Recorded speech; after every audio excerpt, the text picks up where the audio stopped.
Welcome to the Traveler from Virginia channel.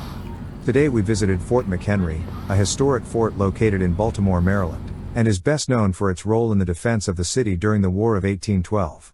The fort is perhaps most famous for the pivotal role it played in inspiring Francis Scott Key to write the Star-Spangled Banner, which would later become the national anthem of the United States.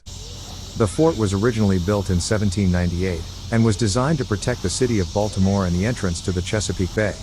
During the War of 1812, the British launched an attack on the city, and Fort McHenry was at the center of the action.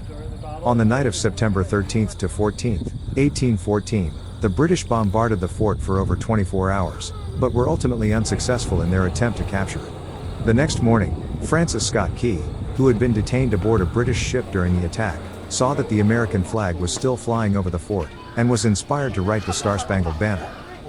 Fort McHenry continued to serve as a military installation throughout the 19th and early 20th centuries, and played a role in several conflicts, including the Civil War and World War I.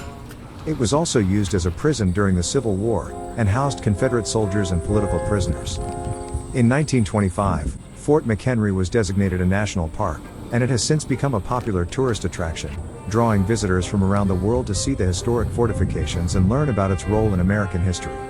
Today, the fort is part of the National Park Service's Star-Spangled Banner National Historic Trail, which traces the events leading up to the writing of the national anthem.